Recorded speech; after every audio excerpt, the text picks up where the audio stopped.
માં ચામુંડા ભક્ત જીતુ સાથે બનેલી પ્રેરણાદાયક ઘટના। ગુજરાતના એક નાનકડા ગામમાં જીતુ નામનો એક યુવાન રહેતો હતો। તે ખૂબ જ ગરીબ હતો, પરંતુ દિલથી ખૂબ જ સાચો અને મહેનતી હતો। તેના માતા પિતા બાળપણમાં જ પસાર થઈ ગયા હતા, તેથી જીવનના દરેક સંઘર્ષ તેને એકલાએ જ ઝીલવા પડતા હતા। તેમ છતાં જીતુના જીવનમાં એક જ આશરો હતો, માં ચામુંડાનો અડંગ વિશ્વાસ। જીતુ દરરોજ સવારે વહેલા ઉઠતો, ગામના નાના મંદિરે જઈને માં ચામુંડાની પૂજા કરતો, પછી રોજગાર માટે કામ શોધવા નીકળી પડતો। ઘણીવાર તેને કામ મળતું નહીં, ક્યારેક તો આખો દિવસ ભૂખ્યો રહેવું પડતું, પરંતુ તેની ભક્તિ ક્યારેય ડગતી નહોતી। એક દિવસ ગામમાં ભારે વરસાદ પડ્યો, નદીઓમાં પૂર આવી ગયું, ખેતરોમાં પાણી ગરકાવ થવા ગયા, ગામના લોકો ડરી ગયા। એ સમયે જીતુના ઘરમાં ખાવા માટે એક પણ દાણો નહોતો। તે ખૂબ નિરાશ થયો, પણ તરત જ મંદિરે ગયો અને માં ચામુંડાને પ્રાર્થના કરી। માં, હું તારી પાસે કંઈ માંગતો નથી, પણ મને એટલી શક્તિ આપે કે હું આ મુશ્કેલીમાંથી બહાર આવી શકું। તે રાત્રે જીતુને સપનું આવ્યું। સપનામાં માં ચામુંડાએ કહ્યું, બેટા, તું હિંમત ના હાર, આવતીકાલે નદીના કિનારે જા, તારી મદદ ત્યાં જ છે।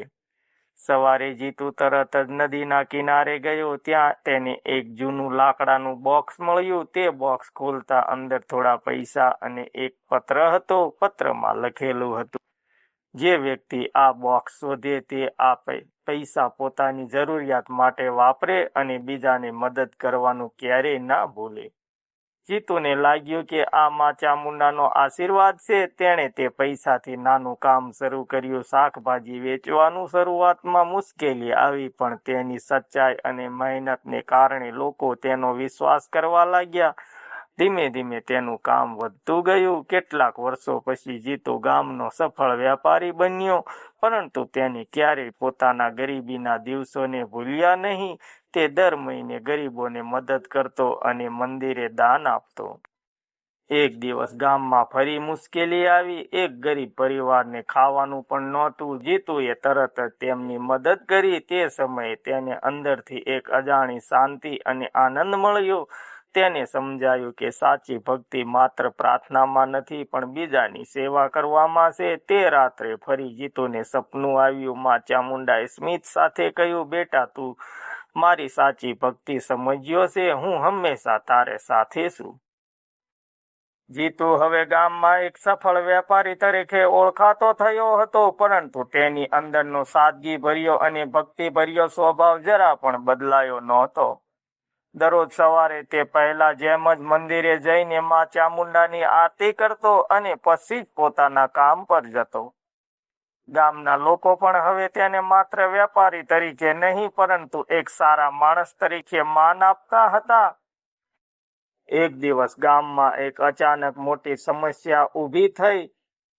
નજીકના શહેરમાંથી આવતા વેપારીઓએ ગામમાં સસ્તું અને ખરાબ ગુણવત્તાવાળું શાકભાજી વેચવાનું શરૂ કર્યું। લોકો ઓછી કિંમત જોઈને ત્યાંથી ખરીદી કરવા લાગ્યા। ધીમે ધીમે જીતુનો ધંધો ઘટવા લાગ્યો, તેના ગ્રાહકો ઓછા થવા લાગ્યા।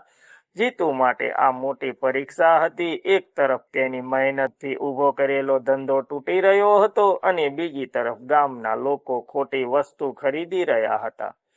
કેટલાક લોકો જીતુને સલાહ આપવા લાગ્યા કે તે પણ સસ્તું અને નીચી ગુણવત્તાનો માલ વેચે, જેથી તેનો ધંધો ચાલે। પરંતુ જીતુએ મનમાં નક્કી કરી લીધું કે તે ક્યારેય ખોટો રસ્તો નહીં અપનાવે। તે મંદિરે ગયો અને માં ચામુંડા સામે હાથ જોડીને બોલ્યો, માં, હું મુશ્કેલીમાં છું, પરંતુ હું ખોટું કામ કરીને જીતવા માંગતો નથી। મને સાચા રસ્તા પર જ ચાલવાની શક્તિ આપો। તે દિવસથી જીતુએ એક જ નવી રીત અપનાવી। તેણે પોતાના ગ્રાહકોને સાચી વાત સમજાવવાનું શરૂ કર્યું। સારી અને ખરાબ વસ્તુમાં શું ફરક છે અને આરોગ્ય માટે શું યોગ્ય છે। શરૂઆતમાં કોઈએ તેની વાત પર ધ્યાન આપ્યું નહીં। એક દિવસ ગામમાં એક પરિવારને સસ્તું શાકભાજી ખાવાથી બીમારી લાગી। ડોક્ટરે કહ્યું કે ખોટી ગુણવત્તાવાળી વસ્તુ ખાવાના કારણે આ થયું છે। આ ઘટના ગામમાં ઝડપથી ફેલાઈ ગઈ। હવે લોકો જીતુ પાસે પાછા આવવા લાગ્યા. તેઓએ સમજ્યું કે જીતુ હંમેશા સચ્ચાઈ બોલતો હતો. ધીમે ધીમે તેનો ધંધો ફરીથી વધવા લાગ્યો. આ વખતે પહેલા કરતા પણ વધારે. એક સાંજે જ્યારે જીતુ મંદિરમાં બેઠો હતો ત્યારે એક વૃદ્ધ સ્ત્રી તેની પાસે આવી. તેણે કહ્યું કે બેટા, તું આજે જે કર્યું છે તે માત્ર વેપાર નથી, તે લોકોની સેવા છે. તું હંમેશા આ રસ્તા પર ચાલતો રહેજે. જીતુએ નમ્રતાથી તેમના પગ સ્પર્શ કર્યા. જ્યારે તે ઉપર જોયું ત્યારે તે વૃદ્ધ સ્ત્રી ત્યાંથી ગાયબ થઈ ગઈ હતી. જીતુને તરત જ સમજાઈ ગયું કે આ કોઈ સામાન્ય સ્ત્રી નહોતી, પરંતુ માં ચામુંડા જ તેની પરીક્ષા લીધી હતી.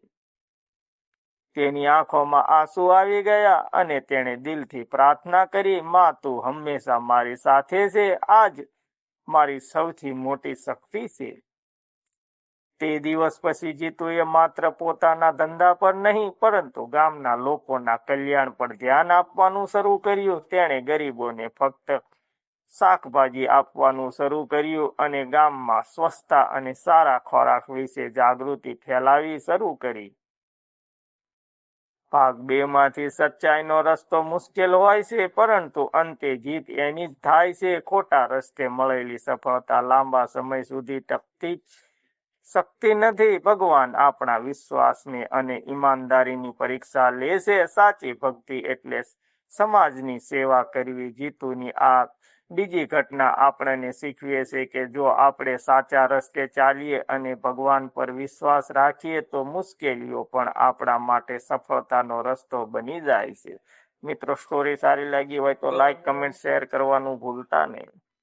જીતુ હવે માત્ર એક સફળ વેપારી નહોતો, પરંતુ ગામમાં સૌના વિશ્વાસનો આધાર બની ગયો હતો. લોકો તેની પાસે માત્ર શાકભાજી લેવા નહીં, પરંતુ સલાહ લેવા પણ આવવા લાગ્યા. જીતુ હંમેશા એક જ વાત કહેતો, માં ચામુંડા પર વિશ્વાસ રાખો અને સચ્ચાઈથી કામ કરો, બધું સારું થશે.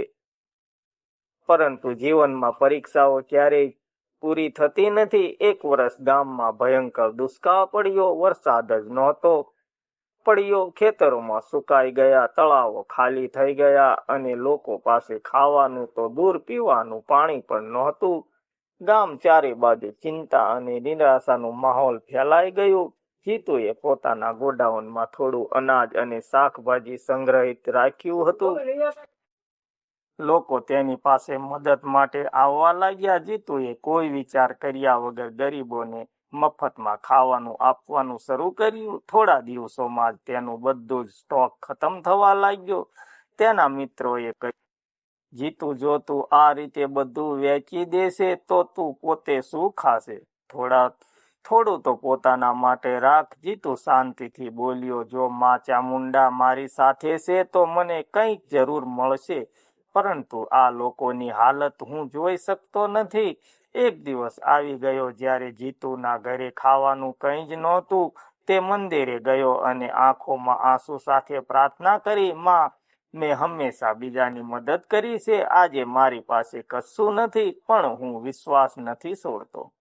તે રાત્રે જીતુ મંદિરમાં જ સૂઈ ગયો. મધરાતે તેને એક અજવાળું દેખાયું. તેણે આંખ ખોલી તો સામે તેજસ્વી પ્રકાશમાં એક દિવ્ય સ્ત્રી ઊભી હતી. તે અવાજ આવ્યો, બેટા જીતુ, સેવા કરી છે. આજે હું તારી સાચી ભક્તિથી પ્રસન્ન છું. જીતુ સમજી ગયો, આ તો માં ચામુંડા જ હતી. માએ કહ્યું, કાલે સવારે ગામના જૂના કૂવા પાસે. સવારે જીતુ ત્યાં ગયો. તે કૂવો ઘણા વર્ષોથી સુકાયેલો હતો, પરંતુ આજુબાજુનો અજીબ શાંતિ હતી. જીતુએ માનું નામ લઈને કૂવામાં ઝાંખી કરી. અચાનક કૂવામાંથી પાણી ઉછળવા લાગ્યું. થોડા જ સમયમાં તે કૂવો સંપૂર્ણ રીતે પાણીથી ભરાઈ ગયો.